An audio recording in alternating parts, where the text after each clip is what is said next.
So let me kick it off. Okay. So we're going to start. Thank you so much for joining us today. Today we're going to discuss the 5 questions your business plan must answer. I kind of think about this as if somebody were to be reading your plan, what would they want to hear from you about? And have you addressed the questions that is in the heart of the person that you are presenting your business plan to? So I think it's best for me to kind of show us what I have in mind for this evening. It's a 1-hour session, and I hope that we do not go over. I'll try and keep it. I'm only going to present for about 20 minutes or so because I think asking and answering your questions is more important than me just talking. So what I want to cover is to first of all, delve into why you need to write a business plan if you're running a business. I would say particularly if you have not been involved in many businesses, and most people haven't been involved in many businesses, you need to write a plan that kind of helps you. So we're going to look at that in a moment. Why should you write a business plan? Then I'm going to tell you the 5 elements that needs to be included in a business plan, or I'm going to answer the 5 questions that that must be answered in your business plan. Then there'll be a Q&A session, like I said, and then I'll present to you a business plan program offer that I have if you want to come on board. All right. With that said, let's get into today's. Now, why should somebody spend the time writing or putting together a business plan? Well, in my mind, there are 2 main reasons. There are probably many other reasons, but here are the 2 main reasons why I know people write business plans. Number 1 is people write business plans because they want to use that plan to raise money. They want to use that plan either to generate interest from those who are likely to help them. For example, I know of a client who put together a business plan a few years back now on how to start a music business. And with that plan, he was able to have people come to volunteer their time because he had a music studio, he had a record label, and he had a promotions company. And a lot of people were working in that organization as volunteers. Why? Because he had a business plan that he presented to them and they took him more seriously. So when you talk to people without having an actual plan in your hand, or when I say your hand, I mean these days on online or a document you can forward to somebody to read, then people are skeptical. They're like, oh yeah, well, it could just be an idea in your head. But no, this has come from an idea in your head to an idea written down on paper, and people take you seriously when you want to raise money. Actually, unless you go to a family member to raise money, most people will require you to have some form of business plan that they can read. Otherwise, you're not going to get past first base. So raising money is one of the major reasons why people actually write business plans, why they take their time to write a business plan. The second reason why people put together a business plan is to run their business. Now, it's important to have a documented plan which you're going to follow in order to achieve your business goals.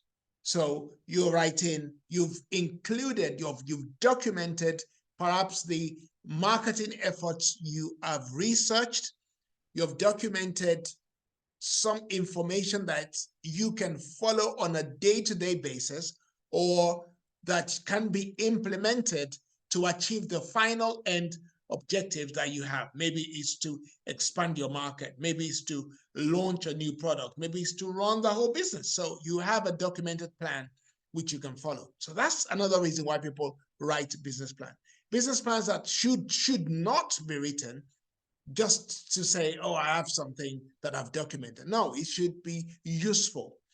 And also it should be a document that you can always update as you go along. So These two reasons are very important in my mind as to why people should put together a business plan. One is to raise money, and number two is to run your business with. All right. With that said, let's now answer the 5 questions that must be dealt with in your business plan. What are the 5 questions your business plans must answer? So here is number 1. Your business plan must show that you have a proof of concept. What is a proof of concept? A proof of concept is you taking your idea from it just being an idea to an actual workable plan. And how do you do that? You do that by, first of all, identifying a particular market, creating what's called a minimum viable product, and releasing to that client or that market, a small group of people initially, releasing to that cohort that minimum viable product and allowing them to decide whether that particular product or service solves the problem that they have. They feed back to you, you tweak that product or service, release it back into the market, and then people are willing to pay for it. Look, if you have a product or service that has not gone through the cycle of proof of concept, you are unlikely to make as much money as you can, or for your product to reach as many people as it could reach. I've noticed that entrepreneurs try to circumvent proof of concept. It's almost as though they think their idea is going to work the way they think about it. But I can tell you for sure that if you look at all the major businesses like Facebook, eBay, Amazon, businesses like that, PayPal, even Twitter, never worked the way they thought it would. They started off on an idea, and the idea pivoted to something completely different because maybe the customers weren't ready, or it just was not a good idea, or the idea needed to be changed or fine-tuned a bit. I can tell you for sure that if you've been in business for a while, you begin to realize that not every idea you have in your head is going to work the way you think it should, because it just doesn't. So the only way you can release into the market a product that is going to be market fit is to test that product by releasing that product into the market to solve a particular problem. So along with this concept of proof of concept, along with this idea of proof of concept, comes you solving a particular problem to a particular group of people. You cannot solve everybody's problem, and your product does not solve everybody's problem. As huge as a brand like maybe Coca-Cola is, Coca-Cola or McDonald's, let's say, in the fast food arena, McDonald's is a huge business. We know that. It does not solve everybody's problem. Some people will not be seen dead in a McDonald's. They just don't like McDonald's. And it's not as huge as McDonald's is. Not everybody actually likes McDonald's, even if they like fast food. So the point I'm making to you is this. McDonald's does not try to solve That's why when people start talking about McDonald's needs to be more healthy, McDonald's was not set up to provide healthy option. McDonald's was set up for fast food. That's what it is. And the concept of McDonald's is to look for the quickest way to deliver the food to their client. That's what McDonald's is thinking about. They're not thinking about, okay, now they are thinking they're going to have some, because of pressure from individuals or government sources as well, McDonald's has to start looking at healthy options. But remember, McDonald's does not cater for everyone, but they have so fine-tuned their market that those who want fast food make their way to McDonald's because it solves a hunger problem when you need to solve it most, when you're hungry. So I say all that to let us know that proof of concept is extremely important. Actually, your initial sales can be generated as a result of you going through the process of proof of concept. Because by the time you go to the customers and they are your early adopters and they like your product, or they can feed back to you on your product, and you tweak that product and the product is solving their problems, they are likely to put their hands in their pocket and start paying for your product. So your initial sales can be generated from your proof of concept. And so here's another question you must answer in your business plan. Have you generated any sales? Because the only proof that you and I have when we say we want to run a particular business, or we have an idea that we think is going to change the world and we're going to sell millions of this, whatever it is. Yeah, well, have you sold 10? Have you sold 100? Have you sold 1,000? You said you're going to sell 1 million? Okay, great. Have you sold 5? You know, if you don't have proof that your product has sold a few, it doesn't have to have sold 1,000 copies. You know, it doesn't have to have sold 1,000 units. You don't have to have 1,000 clients, but you need to have 5, 10, something. Somebody, apart from your family members, who would always buy your product, whether it's good or bad, have you had people who have put their hands in their pockets and paid you money for your product? Recently, we launched a new product in my own business, trying to help people to access a particular type of funding and to get them to pay. And we went to market, and the initial idea that we had worked. People did pay us for the product, but then we realized that I haven't got them the product, they cannot use it, or they're not using it because, how they thought it was going to work, it didn't quite work out like that. So we had to now go back and change the whole business model in order to fit in and to help our clients. So the plans we had in the beginning is completely different now from the plans we have right now. So proof of concept, as you go through the iterative process, you're going to find that it's so critical. Do not sidestep proof of concept because it's an important part of running a business. Oh, wow. Okay. I spend a lot of time on that because it's important. Let me pause after that proof of concept and take any questions that anybody may have, because I just think it's important. Okay, so let me take a question. What questions do you have around proof of concept? Or maybe you want to give me a feedback on what I've said about the proof of concept. Is this something you believe in?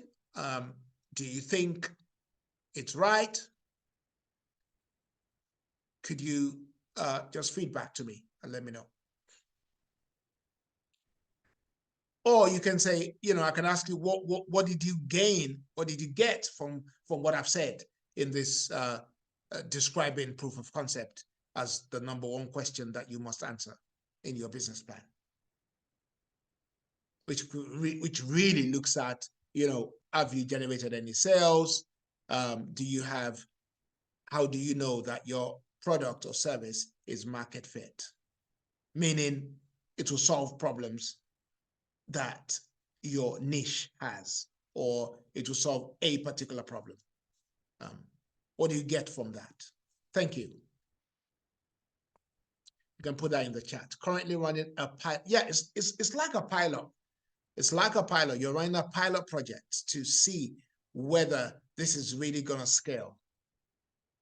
Is there anything in it? Thank you so much, Sharon. Is there anything in what I'm doing? Can I really run this as a business? You gotta ask yourself that. There's no confidence like sales confidence. When you first start in business, the first thing you want to do is to make sure you can generate some sales. It gives you a huge amount of confidence. Yeah, so thank you. Next, the second question you must answer is, how much experience do you have in the industry or the market in which you want to enter into? Do you have business experience, or do you have product experience, or do you have market experience? What experience do you have? If you're thinking about, that's why some people who follow articles, or they read an article, or they see an advert on, I'll show you how you can make £10,000 every month by clicking, 5 buttons, and you just get your 10 grand every month. Yeah, it's like, okay, do you have the experience to actually understand how to run that business? Or somebody says, hey, people are making money in property, I'm going to jump in there. People are making money with selling Bitcoin or trading Bitcoin, I'm going to jump on there. All right, hang on. Do you have the experience, and or are you willing to go through the learning curve to gain the expertise you need before you can make money? Because if it's that simple as it's said, then everybody will be doing it. If all I need to do is to create a website and then money is going to start rolling in, then everybody will be doing exactly the same thing. But even before you choose a business, it is always best to choose a business that addresses 3 things. Number 1, that business is in line with the gifts or talents that you have. Number 2, that business is in the area of your core skills, or you've developed certain skills that makes you more likely to run or to deliver services around that particular business that would make you successful. So, number 1, your talents, your gifts. Number 2, your skills. And number 3, the experiences you've had in life around, or that can help you address problems that you're trying to solve in that particular industry.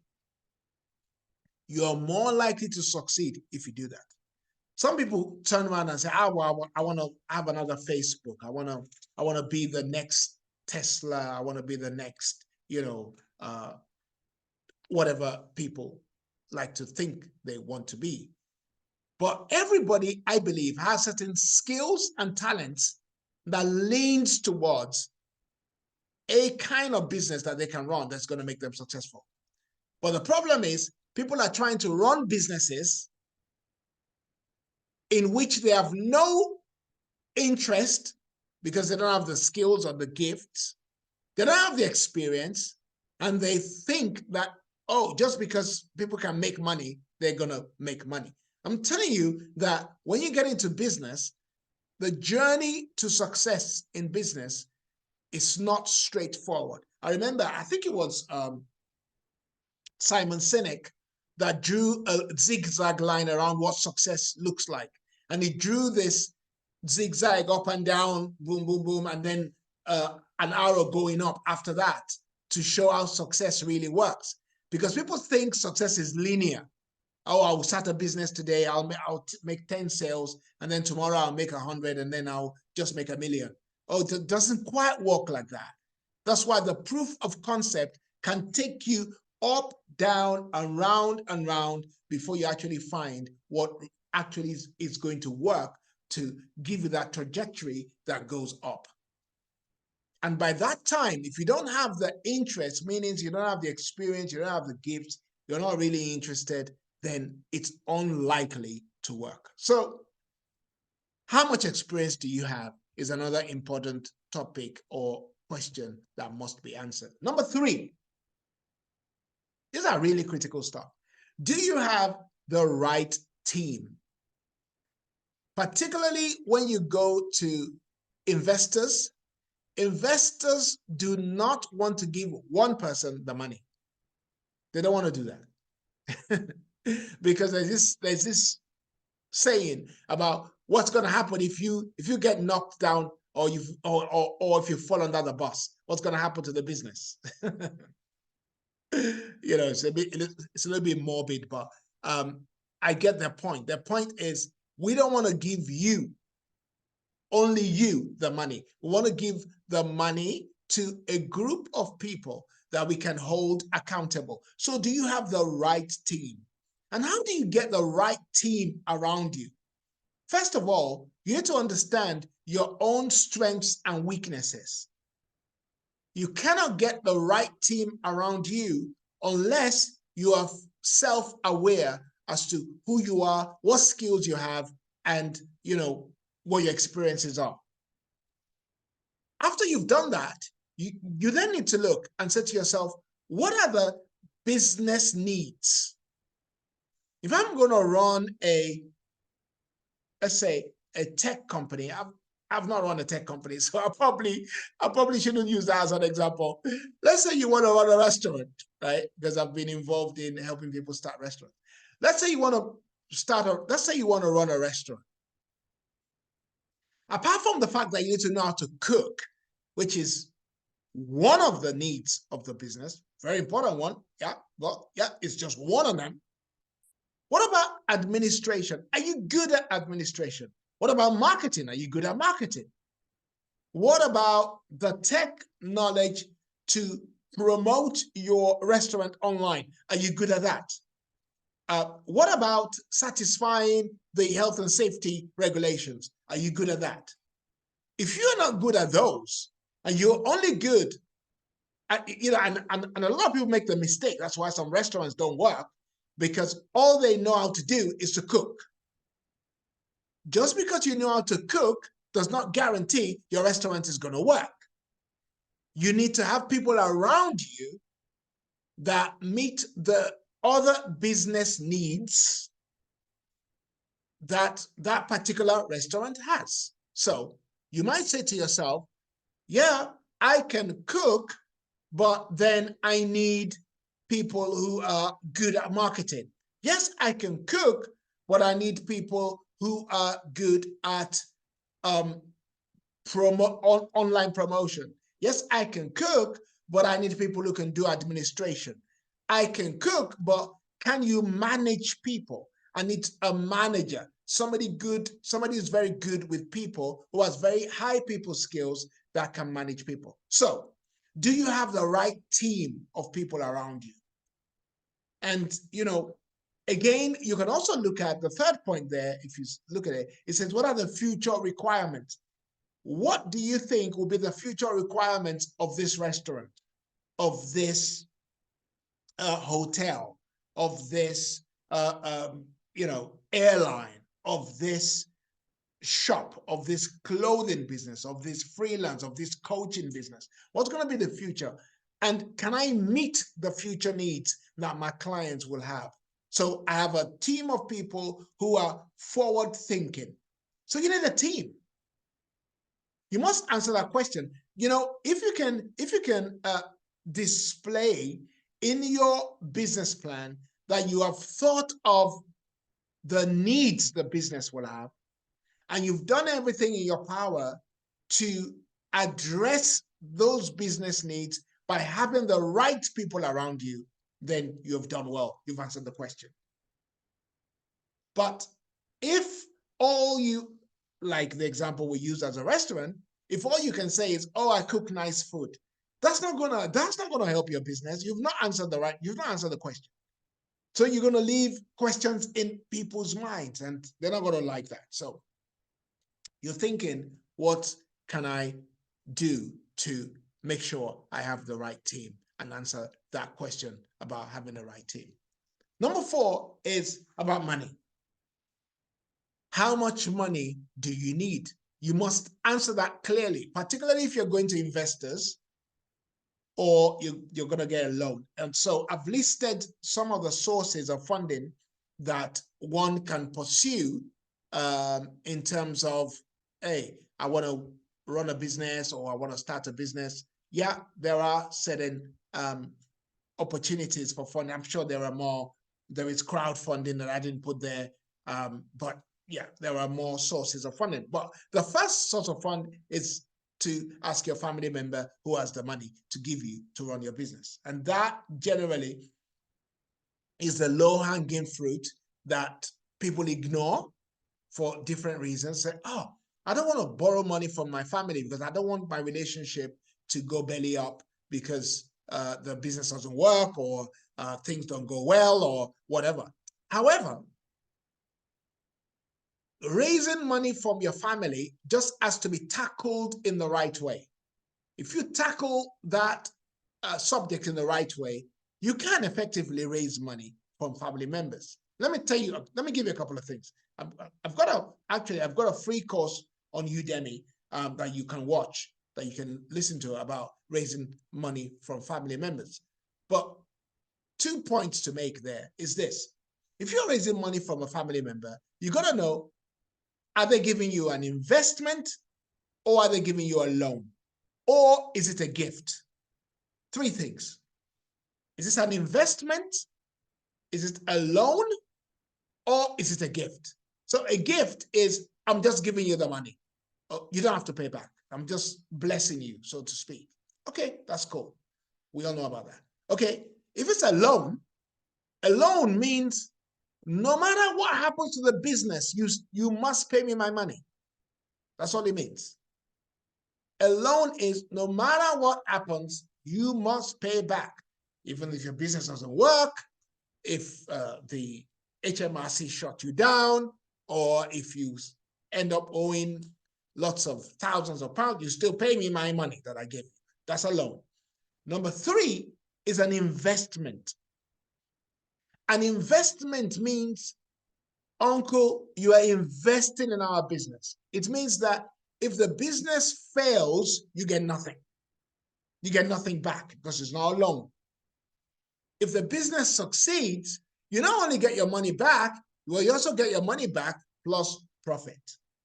You see, if we can explain these 3 scenarios to the family member and then ask them to choose what they want to do, then there's not going to be any problem.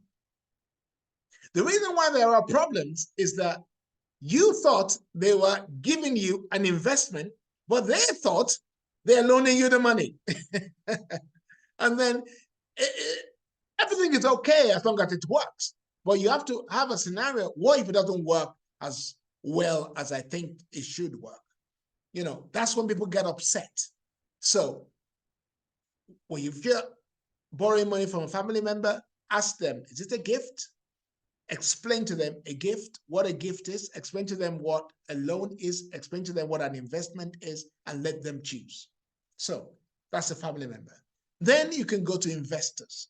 There are angel investors or venture capitalists, depend, don't go to a venture capitalist until you have scaled your business into the thousands or to the millions even, and they are willing to take it to the next level. You can go to business angels where they can give you thousands of pounds.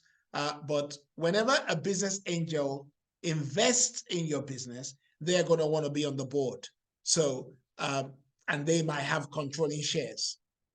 Okay, so it depends on when you want to go to those businesses. For example, Facebook went to Peter Thiel to raise funding after they had done their proof of concept and they looked like they're about to scale. That's when Peter Thiel invested. It was one of the earliest investors, but still, it was at the earliest stage after they had proof of concept. And talking about proof of concept, let me just go back on this, because a lot of people think Facebook just came and they just grew up one day and, and hey, the Facebook was in, all over the world and millions of people were, it didn't work like that. The way it worked was Facebook was first developed for one particular university. After that university took it on board and the students in that university were using it, then they released it to another close by university. Then after that, they released it to universities in a particular region. Then it was released to the United States. Then everybody else was using it. Then it came to Europe. Then it came. That's how Facebook spread. So all the while, they were fixing the bugs. They were tweaking and enabling it. And Facebook was not the first social media platform that Mark Zuckerberg created. It was probably the fourth or the third one he created that worked. That was not the first one. So you can read his account on that topic. But again, you look at how much money you want. Sometimes if the money you need is not obtainable from family members or investors, then you got to go for loan, which could come from a bank or a government source. In the UK, there are a few government sources where you can actually raise money, and I'm sure that could be the same in many countries around the world. And then the final point I made there is organic growth. Organic growth is you actually using money from the business to grow the business. Or you put yourself in a position where you do not need to borrow money initially. That's how we run our business. And let me tell you something, right? Let me tell you something. Let me say this. One of the ways you know that you have stumbled across a very good product is when people are willing to pay in advance, or they are willing to make some advance payment before the product or the service is delivered. That's how you know you have a product or a service that is solving a particular problem. Let me say that again. If you think to yourself, oh yeah, my product solves a lot of problems and my product is really, really good. Okay. When you approach the person or the people that you think need your product, if they're willing to pay some money in advance, then you know you have a good product.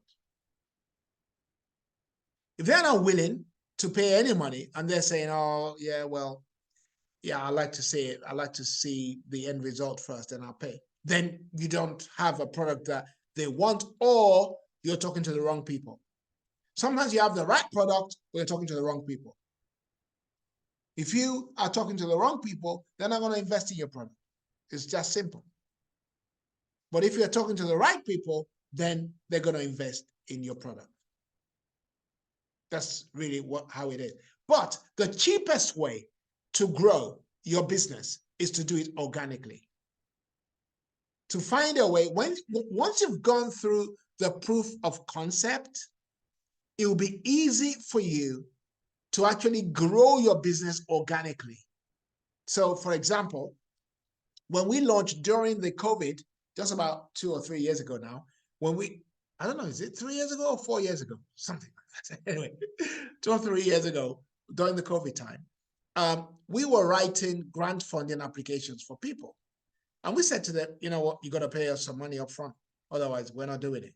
And people were paying because they needed our services. That's how we knew we had a good business, and we did well that year, actually. So people were willing to pay up front. We're going to be offering a training very soon on funding, and people are willing to pay upfront. They're not willing to pay. You need to go back and take a look at your product, or find another market where they're willing to pay.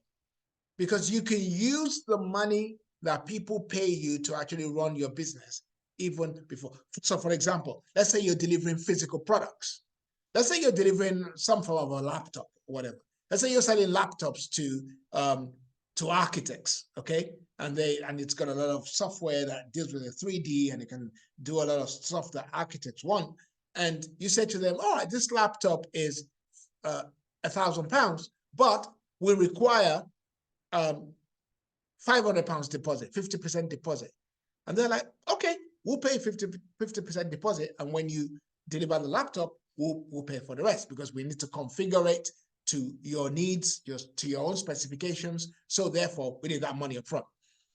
What they don't know is that the laptop manufacturer who is supplying the product to you wants you to pay £250 up front before they give you the laptop. So you basically are using the client's money to buy the laptop and then sell it back to the client. But the client is happy to pay you 50% because of who you are and how you presented yourself for the product.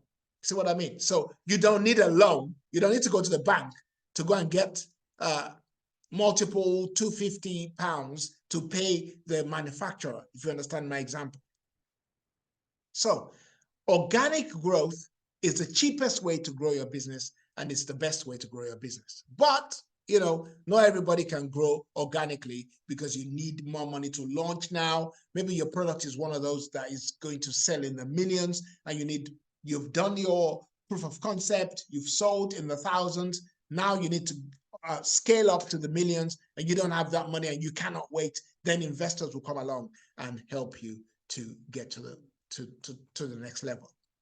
All right, now the final point is, how do you plan to scale? Talking about scaling, how do you plan to scale? You must answer that question, because if all you want to do is to sell 10 products of a particular shoe, you're not going to make money. It's not attractive. You cannot leave your day job if you're selling only about 5 shoes a month. Well, it depends. Somebody might say, well, my shoes are £5,000 a month, and I make and I make £4,000 on every shoe. Of course, then if that's the case, of course you can. But generally speaking, how do you plan to scale your business? There are many ways one can scale a business. And one part of it is you can use a referral system to scale your business.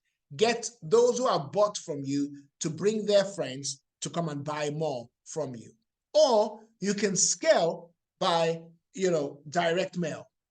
Maybe you are sending literature to a particular group of people that you bought or have access to their details.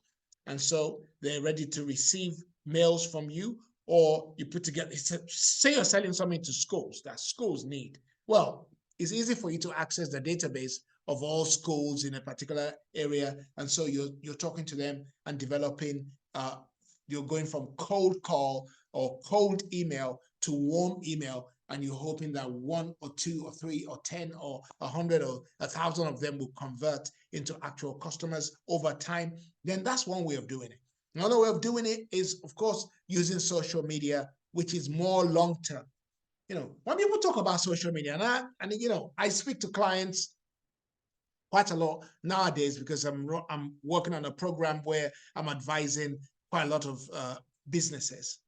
And they talk about social media as though they're going to make a LinkedIn post, and suddenly tomorrow morning, that LinkedIn post is going to convert to a paying client. No. Generally, it doesn't work that way. Social media should be looked at as a long-term option of generating clients. And I know that that's shocking to some people. They think, oh, no, it doesn't work like that. I'm going to go viral. How many people go viral, really? How many people go viral? Not a lot at all. Can you go viral? Yeah. But that's not the way that it happens. Generally, you have to be an authority in a particular topic, and it takes quite a while to be an authority. Somebody was telling me the other day, I was talking about my YouTube channel, which I've even generated business from my YouTube channel. I'm not just starting. I've generated sales. People have called me from watching my videos, and they've asked me if I can do some things for them, and I've charged them for it, and they're happy to pay, and they brought me other clients. So I've actually made money from my YouTube channel. But then I want to scale it up because I've got under 2,000 subs because I haven't really worked on it. And the guy was telling me, he said, Boomy, do you know that nowadays, if you really want to scale your channel, you need consistent, post. You need to consistently post videos. Plus, if you do it that way, it's going to take about 18 months. I'm like, whoa, 18 months. He said, yeah, it's going to take about 18 months for you to start seeing really good results. And it's true. All the people that I've seen who have grown on YouTube over the years, I've seen them posting every single week or every single day or 3 times a day.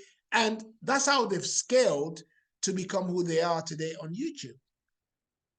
It's the same for other social media platforms. It will be the same for LinkedIn. It will be the same for TikTok, same for Instagram. Somebody might say, well, no, that's not the case. Okay, your case may be a little bit different. But for most people, social media is more of a long-term thing. And then there is advertising. You can generate more leads and more sales by advertising. And you can do things like Facebook ads or ads on Bing or ads on Google that can help you to scale your business to just a longer trajectory along the way so that you can generate more sales and reach more people around the world. But here are the 5 questions that you must answer. How do you plan to scale your business? How much money do you need? These are important questions. And do you have the right team around you? How much experience do you have? And do you have proof of concept? So I'm going to pause and let you ask questions. So you can post your questions into the chat, or you can unmute and ask your questions. So let's go ahead and do that.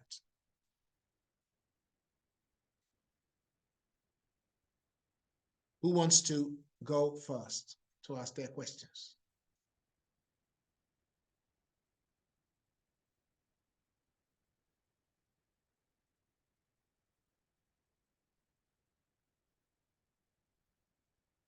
Anyone?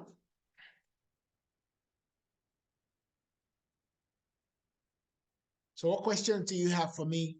How many of us can say that they've addressed those 5 questions?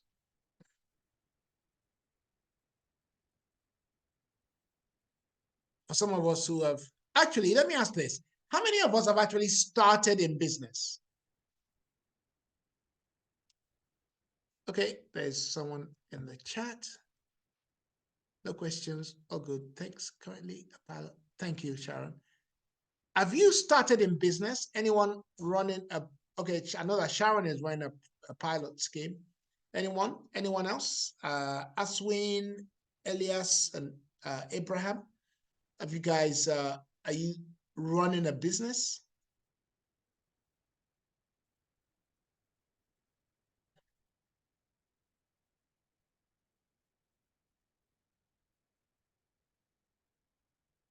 Is anyone running a business?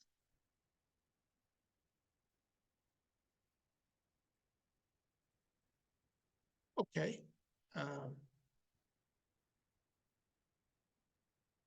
All right. So for all of us who are on here, so what is the one thing you're walking away with today that has really that you've learned, or that's really blessed you, or that you feel, okay, yeah, I need to work on, or I need to do, or yeah, any feedback on that?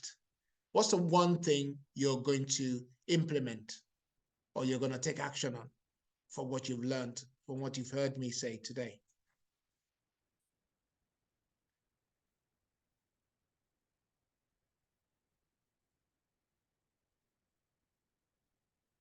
Yeah, need to work on the team. Yes, that's an important one. And that's probably can be, I guess it's the one that requires other people's input into your business. And you need to find a way to um, interest them to come and work with you. Or, by the way, you don't have to hire them.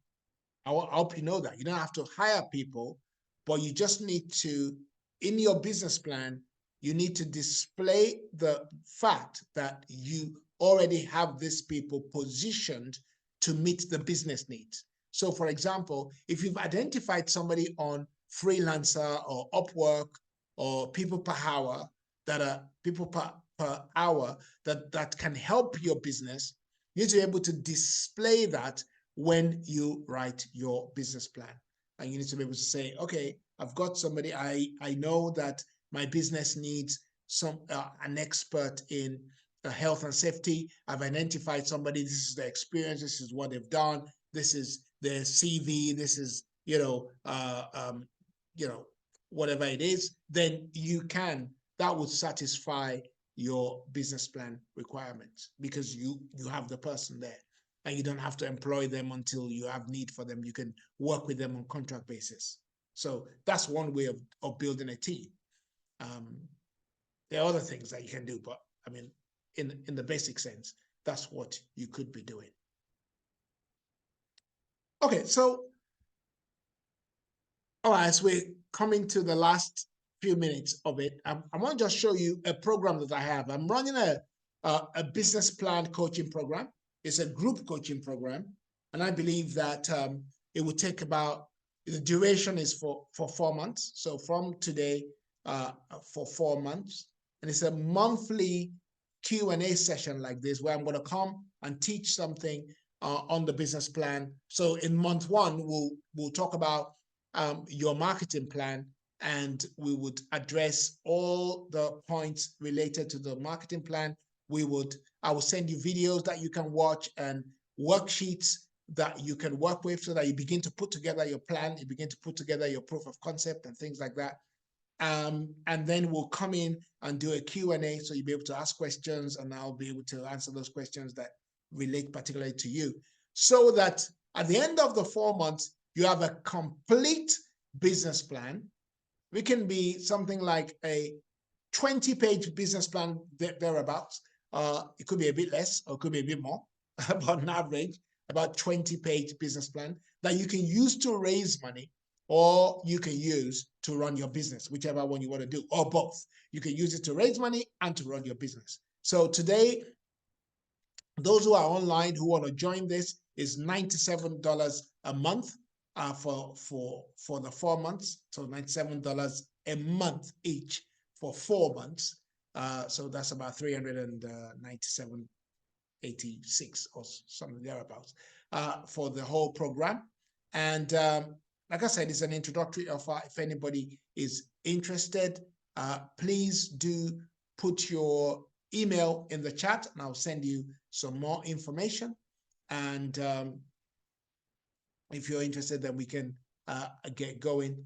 The way we'll arrange it is that if you're interested, we'll have a 15 minutes conversation to know where you are, what you want to achieve. And you've got to just make sure that you can do the work. Without doing the work, it's not going to happen. So if you're serious and you want to jump on board because you want to take your business to the next level, you want to have a business plan that can do that, yeah, just put your email in the chat. You can message me privately, or you can also text me here. I've got a WhatsApp number right here, +44 is a UK number, +44 7932 394620. That's if you're in the UK, 07932 394620. And we can, again, like I said, we'll have a 15 minutes conversation to make sure that we're in line, we're aligned in what you want to do, and I can help you to achieve what you want. And that being the case, then we can progress and move forward. All right. Does anybody have any last minute questions before we close?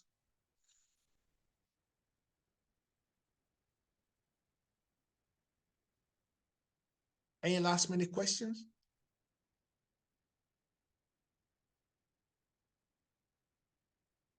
Yeah. Oh, good. Okay. Is there any topics you would like me to cover um, along this lines, or any other business topics that you feel you want to learn about, that we can cover live and ask questions, because I want to do this on a monthly basis?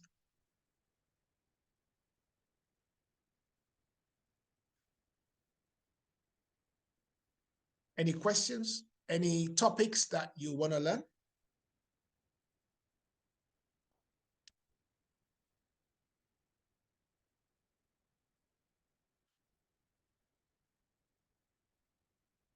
Okay, finally, I have a request. Can you please write a feedback into the chat for me? I love feedbacks because it's one of the ways that you grow and you improve.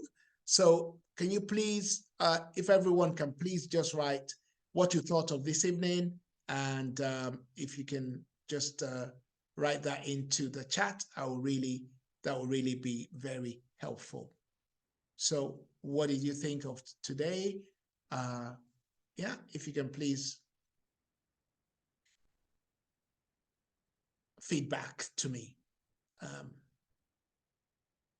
I want to thank you, Sharon, for coming early, and Abraham and Aswin, and everyone else that has showed up. Yeah, if you can write a feedback, it would be very, very good. Thank you so much. Thank you, Sharon. Informative and affirming. Yes, you're doing the right thing.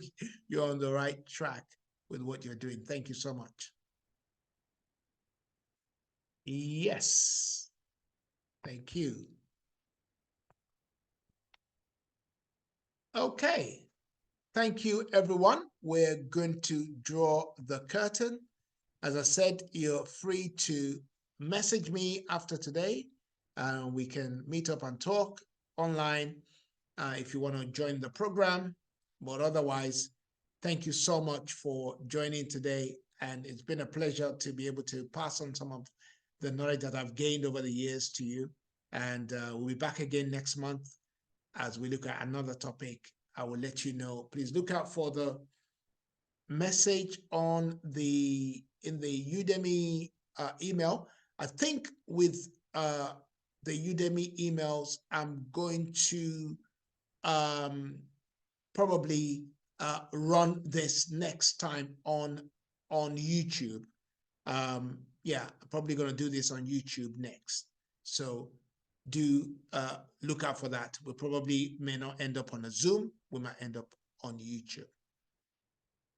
Okay, that being the case, thank you so much. What a wonderful time it's been. I've had a pleasure to pass on knowledge to you, and please let's implement and execute on what we have heard today.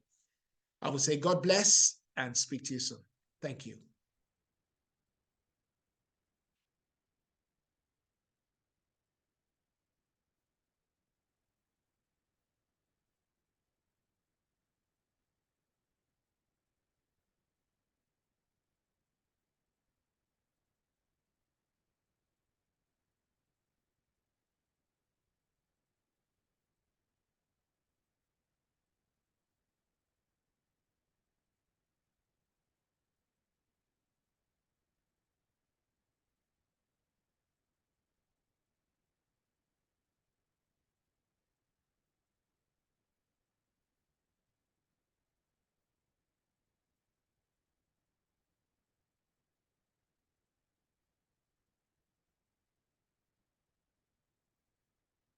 Thank you. Good night, everyone, and see you soon.